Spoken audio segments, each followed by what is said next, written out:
Par la perception des impressions, vient la connaissance de la vie passée. Chaque expérience que nous faisons se présente sous la forme d'une vague remplie.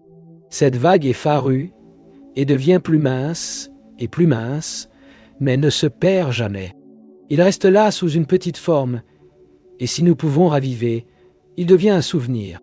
Ainsi, si Yogi peut pratiquer le samyama au sujet de ses impressions dans l'esprit, il commencera à se souvenir de toute l'existence passée.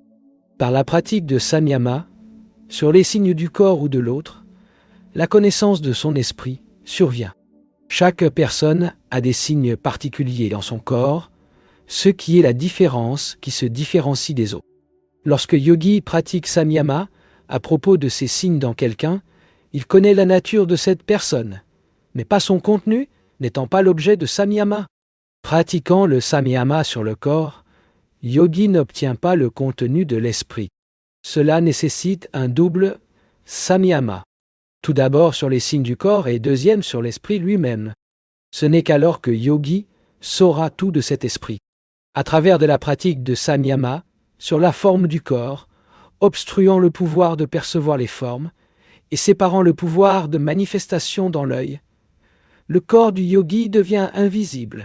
Un yogi au milieu de cette pièce peut apparemment disparaître. En fait, il ne disparaît, mais il ne sera vu par personne. La forme d'un corps est, pour ainsi dire, séparément.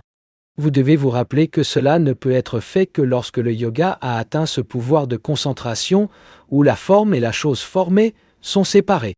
Il pratique donc samyama à propos de cette norme. Et le pouvoir de percevoir les formes est obstrué. Parce que le pouvoir de percevoir les formes provient de la jonction des formes formées.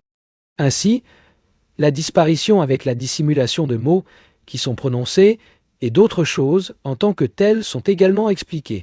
Le karma est une espèce qui devrait produire des fruits bientôt, et l'autre qui devrait porter ses fruits plus tard. Pratiquer samyama sur les signes ou sur les signes, appelé arishta, oman. Les yogis connaissent le moment exact de leur séparation avec leur corps. Lorsque yogi pratique samyama sur son propre karma, sur ses impressions de son esprit qui émergent maintenant, et qui se séparent pour émerger, attendant d'émerger, il sait pour ceux qui attendent exactement quand son corps tombera. Vous savez, quand vous mourrez, quelle heure et quelle minute. Les hindous pensent très élevé dans cette connaissance ou cette conscience de la proximité de la mort, car dans la Gita, il est indiqué que les pensées au moment du départ ont une grande influence pour déterminer la vie future, que nous n'avons pas réalisée. Il n'y a pas de limite au pouvoir si l'homme. Le pouvoir des mots et la puissance de l'esprit. Mortification. Vous constaterez que chaque religion prescrit des disciplines telles que la mortification et l'ascétisme. Dans de telles questions, les hindous vont toujours aux extrêmes. Vous trouverez des hommes comme avec leurs mains levées, tout au long de leur vie, jusqu'à ce que, après tout, ils sèchent et meurent. Hommes debout, jour et nuit, jusqu'à leurs pieds gonflés. S'ils vivent, les jambes deviennent si dures dans cette position qu'ils ne peuvent plus les refléter. Mais vous devez supporter le reste de votre vie. J'ai une fois un homme qui avait les mains levées de cette manière et demandé comment il avait ressenti au début. Il m'a répondu que c'était une terrible torture. Une telle torture qu'il devait aller à Rio et se jeter dans l'eau, ce qui a soulagé la douleur pendant un certain temps. Après 1 mois, je n'ai plus beaucoup souffert. Grâce à ces pratiques, les pouvoirs siddhis peuvent être atteints. Concentration. La concentration est le yoga lui-même. C'est le thème principal de cette science et sa plus haute discipline. Les précédents ne sont que secondaires et nous ne pouvons pas, à travers eux, atteindre l'objectif. Samadhi est le moyen par lequel nous pouvons tout obtenir, mental, moral et spirituel. Le changement dans une autre espèce est effectué en remplissant la nature. Patanjali a avancé la proposition selon laquelle ces pouvoirs surviennent à la naissance par des moyens chimiques ou à travers mortification. Il a également déclaré que le corps peut être conservé conservateur, vivant pour à tout moment. Maintenant, il continue et déclare que la cause du changement corporel dans une autre espèce. Il dit que cela se fait en remplissant la nature, ce qui explique en aphorisme ce qui suit. Les atomes bons et mauvais ne sont pas les causes directes des transformations de la nature, mais ils agissent comme des destructeurs d'obstacles à leur évolution, alors que l'agriculteur enlève des obstacles au cours de l'eau, qui coule ensuite par sa propre nature. L'eau pour irriguer les champs est déjà sur le canal, soutenue seulement par la porte. L'agriculteur ouvre les vannes et l'eau coule seule, par les lois de la gravitation. De même, tous les progrès et le pouvoir existent déjà chez l'homme. La perfection est sa nature même. Seulement, elle est embargo, et elle ne peut donc pas suivre son cours normal. Si quelqu'un peut pousser l'entrave, la nature survient. L'homme atteint donc les pouvoirs qui sont déjà les siens. Ce que nous appelons mal devient des saints. Sitôt enlevé l'obstacle, la nature coule librement. La nature qui nous dirige à la perfection et nous y emmènera tous. Toutes ces pratiques et luttes pour devenir religieuses ne sont que des travaux négatifs. Pour éliminer les obstacles et ouvrir les portes à cette perfection qui est notre droit de naissance, notre nature, bien que ce corps puisse être coupé, activé, sorti, cependant, l'intelligence ne peut pas être immortelle, car elle change la croissance et le clôture. Et les transformations peuvent être immortelles. Certes, l'intelligence est produite et se fait nous montrant que quelque chose doit exister au-delà. Ça ne peut pas être gratuit. Tout lié à la matière et dans la nature. Et donc connecté pour toujours. Qui est libre? Le libre devrait certainement dépasser la cause et l'effet. Si vous dites que l'idée de la liberté est l'illusion, et je dirais l'idée de servitude est aussi. Puis, deux faits viennent à notre conscience, et rester ou disparaître ensemble. Ce sont nos concepts de servitude et de liberté. Si nous souhaitons traverser un mur et diriger la tête contre lui, nous voyons que nous sommes limités par ce mur et en même temps, nous constatons que nous avons une volonté. Et nous pensons que nous pouvons le diriger vers toutes les parties. À chaque étape, cette idée contradictoire se pose et nous devons croire que nous sommes libres. Cependant, chaque instant, nous constatons que nous ne le sommes pas. Si une idée est l'illusion et l'autre, si c'est vrai, l'autre aussi. Pourquoi les deux se tiennent-ils sur la même base? L'expérience. Yogi dit que les deux sont vrais, que nous sommes asservis en ce qui concerne l'intelligence, mais nous sommes libres de ce que l'âme est concernée. L'âme royale, l'âme, la vraie nature de l'âme ou de la sorcière dépasse les causes. Sa liberté se filtre à travers des couches de matière et de diverses formes par l'intelligence, l'esprit, etc. Sa lumière est celle qui brille à travers tout. L'intelligence n'a pas sa propre lumière. Chaque organe a un centre particulier dans le cerveau. Il n'y a pas de centre unique pour tous les organes. Chaque organe est séparé, car toute la perception s'harmonise. Là où ils obtiennent leur unité, si c'était dans le cerveau, il serait nécessaire que tous les organes, les yeux, le nez, l'oreille, etc., n'aient qu'un seul centre. Cependant, nous savons avec certitude qu'il existe différents centres pour chacun. Mais une personne peut voir, écouter en même temps. Par conséquent, il doit y avoir une unité derrière l'intelligence. L'intelligence est liée au sérieux. Mais derrière l'intelligence se trouve Porux. C'est l'unité de toutes les différentes sensations et perceptions se réunissent et deviennent une torna rusuprene.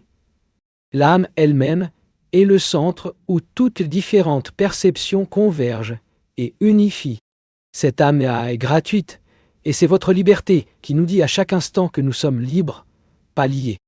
Mais nous identifions à tort cette liberté à l'intelligence et à l'esprit. Nous avons essayé de l'attribuer à l'intellect. Et immédiatement, nous constatons que l'intellect n'est pas libre. Nous attribuons au corps, et immédiatement, la nature nous dit que nous nous trompons. C'est pourquoi il y a un sens mitigé de la liberté et de l'esclavage en même temps. Yogi analyse à la fois ce qui est gratuit, ce qui est connecté, c'est l'ignorance et disparaît. Il découvre que le porus est libre et son essence, la connaissance, qui venant par buddhi, devient l'intelligence, et en tant que telle est excitée. La transformation qui se produit dans la nature du visa, c'est-à-dire de praktrik, et pour lui c'est le porus. Praktrik n'a aucun pouvoir. Là où le porus s'entoure, il semble posséder du pouvoir, mais ce pouvoir est emprunté, tout comme le clair de lune. Selon les yogis, l'univers manifesté a entièrement procédé à sa propre pratique, mais la pratique n'a d'autre but que de libérer le porux, bien que détruit par celui dont le but a été atteint, prakrite. Cependant, il n'est pas détruit pour les autres, qui leur est commun. Chaque activité de la nature est de faire savoir à l'âme qu'elle est entièrement séparée de la nature. Lorsque l'âme découvre, la nature perd ses charmes. Mais toute la nature ne fait que disparaître à celle qui est devenue libre. Un nombre infini restera toujours l'un des autres, pour qui la nature continuera de travailler. Raja Yoga, la Royal Way. Concentration, votre pratique. Page 63. La mortification, l'étude et la livraison des fruits du travail à Dieu sont appelées la création. Le samadhis, avec lesquels nous terminons le premier chapitre, sont très difficiles à atteindre. Nous devons donc les approcher lentement. La première étape, l'étape préliminaire, est appelée Kriya Yoga, ce qui signifie littéralement la pratique du yoga à travers le travail. Les organes sont les chevaux, l'esprit, les rênes sont l'intellect et le cocher, l'âme est le passager, et que le corps est la voiture si les chevaux sont très forts et n'obéissent pas aux rênes, et si le cocher n'a pas de discrimination. Le passager souffre, mais si les chevaux, les organes sont bien contrôlés par les rênes, l'esprit et le cocher ont une discrimination. Alors le passager, l'âme, que signifie la mortification ici? Cela signifie tenir fermement les rênes lorsqu'ils guident le corps et les organes, ne leur laissant pas vouloir ce qu'ils veulent, mais gardez-les sous contrôle approprié. Que signifie l'étude? Certainement pas une étude de romans ou de livres d'histoire, mais d'une étude des œuvres qui traitent la libération de l'âme. Aussi ceci, l'étude ne signifie pas des études controversées. Yogi doit avoir terminé sa période de controverse. Il en avait beaucoup et est devenu satisfait. Vos études sont effectuées uniquement pour intensifier vos convictions. Vada et Siddhanta sont les deux espèces de connaissances des Écritures. Vada, the argumentative, et Siddhanta, le décisif. Lorsqu'un homme est entièrement ignorant, il s'adresse au premier, argumentatif, discutant et raisonnement, pro et contre. Et quand il a terminé, il prend ou a détesté le décisif et atteint une conclusion. Il ne suffit pas de parvenir à une conclusion, vous devez le faire. Les livres sont en nombre infini. Et le temps est donc court. Le secret de la connaissance est de ne prendre que ce qui est essentiel. Prenez-le et essayez de vivre. Il dit une vieille légende hindoue selon laquelle, mettant un verre de lait et d'eau avant une razzia, un vrai signe, il boira tout le lait et quittera l'eau. De la même manière dans la connaissance. Nous devons prendre ce qui a de la valeur et laisser l'impureté. Gymnastique intellectuelle est nécessaire. Au début, nous allons aveuglément, mais Yogi a passé la phase argumentative et est arrivé à une conclusion qui est initialement avec les rochers. La seule chose qu'il cherche maintenant est d'intensifier cette conclusion. Il ne discute pas, dit-il. Si quelqu'un oblige les arguments avec vous, reste silencieux. Vous ne répondez à aucun argument, mais vous retirez calmement, car les arguments ne font que perturber l'esprit. La seule utilisation de l'argument est de former l'intellect. Quand est-ce réalisé? Quel est l'avantage de vous déranger davantage? L'intellect est-il un instrument fragile et ne peut que nous donner les connaissances limitées par les sens?